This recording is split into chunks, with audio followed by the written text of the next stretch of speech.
Hey everyone, welcome back to Active Mobility Online with me, Coach Garrett, finishing up video 3 of the push-up mobility. So, key thing to mobility is we want to warm up for the movement first. So, a good warm-up for push-up is going to be something I call push-pull. So, trying to keep our core and spine mostly neutral, we're just going to push and pull with our arms. For our push-up practice, we want to think about getting our shoulders forward as our hands are forward, and then pulling our elbows back. We want to squeeze our shoulder blades together at the back. We can spend a moment on each end of that. We can think about keeping the elbow right behind the wrist as opposed to coming out, or that shoulder diving forward this way. But just getting some easy movement in the positions we're going to try to get into in our push-up is a great way to warm up. You might want to do some just sort of general warm-up. Some other core warm-up things that you could do would be great too. But this is a good way to really specifically get the shoulder ready. And you can switch between that sort of narrower, where we're coming lower on the body, hand position, or that wider, where we're coming a little bit more out to the side, but still trying to keep the elbow behind the wrist, whether it's here or here.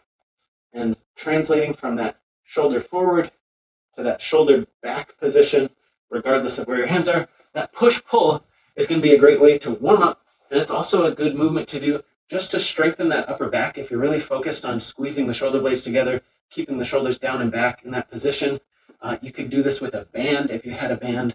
Again, check the notes for the episode, and I'll talk you through maybe how many of those you might want to do if you're trying to improve your strength to improve your stability in the push-up. Okay, so we'll assume we're warmed up. For most of us, the push-up mobility is about the bottom of the push-up and being able to get there. So a good test is this press position liftoff. We're going to get our knuckles on the floor, and we're going to try, with our shoulders squeezing back, to pull the hands up off the floor. That's a good thing to try before and after you do any of these to see what kind of change you made.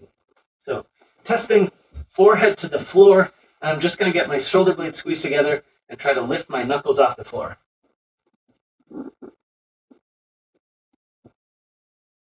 I can try a little bit wider as well. You may notice that you can't lift off the floor, and then you do something and then you can. You may notice it feels a lot easier or less restricted, but getting some before and after information is a good idea. So once we kind of have a sense of what we're going for, we're going to try to improve that ability to have the shoulder back and that elbow back. Tightness in the pecs is going to be sort of the main place that we're going to look at right now. But the shoulder is very complicated, and tension can sort of bleed into the shoulder from a lot of different sides. We're going to mostly focus on chest tightness, maybe a little bit of that front of the shoulder stuff as well. But just know that it could be coming from a lot of different sources, and you may have to approach it from some different angles. So my formula for mobility is warm, smash, stretch. So we want to be warm in the muscles we're working with first, or the tissues. We want to then smash them to break up or address the tightest, gnarliest parts of the tissue first, and then we want to stretch to sort of propagate that effect outward and give the muscles some time lengthened and also be active as we're lengthening those muscles. So smashing this area can happen in a number of different ways. I have an assortment of bottles here. I also have a lacrosse ball. If you had a baseball, that might work. A tennis ball is probably not going to do you.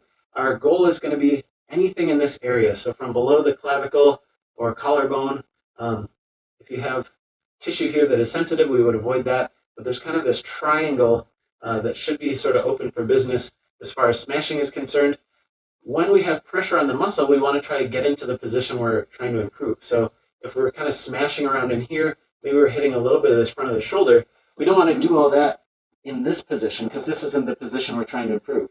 We're trying to improve this shoulder position and this shoulder extension. So we're going to try as much as possible to be pulling into that position.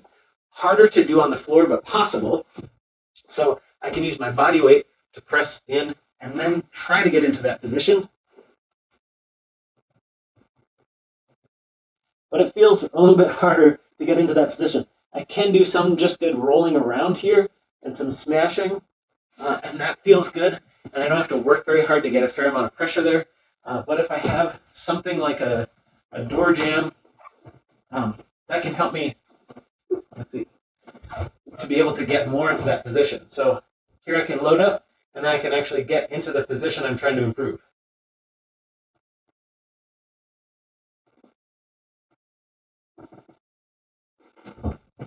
That movement under pressure will kind of run the muscle under the ball and really help address a lot of the tissue at one time, while also getting back into that position we're trying to improve. So I just did a few seconds there. You would expect maybe 3 to 5 minutes of smashing this area, focusing on the areas that feel the gnarliest and the most productive. Avoiding a lot of tenderness or shooting electrical type of nerve pain, and just doing it in a way that feels productive but not dangerous or scary. The bottles might have a hard time doing them against the wall, but you could get a bottle across all this. The bottles are going to come more into play when we work on our legs and stuff, but not everyone has a foam roller, but a lot of us have a bottle, kombucha, water bottle. A bigger bottle is going to be a little more diffuse. You could even wrap this in a yoga mat or put a yoga mat over it to use it kind of like a roller. So you can do that on the floor or potentially on a wall. We'll see how that goes. Again, getting across the muscle fibers.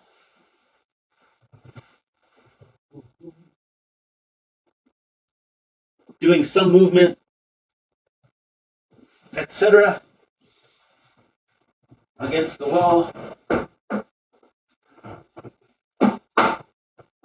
Yeah. Feels like that would be a productive way to spend 10 minutes. All right. So some options there for getting pressure here. Again, trying to move into the position we're trying to improve. Ideally, you would smash one side and then do that lift-off test again.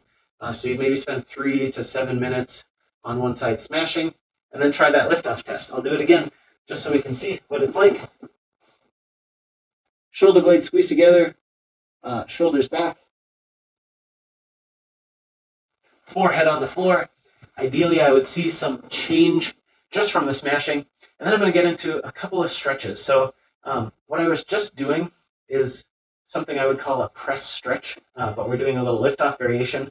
But I could do that against a wall and have it be more of a stretch and it be a little bit more one-sided. And then open scorpion is something that we call like a chest opener at the gym. So press stretch would be hard to do this in a way that is easy to see. I'm going to be pressing myself into that position, letting the elbow come back, letting the shoulder open. And then open scorpion or chest opener. I'm going to get my arm out to the side. The floor is helping me to kick my shoulder back. And I'm just opening up here.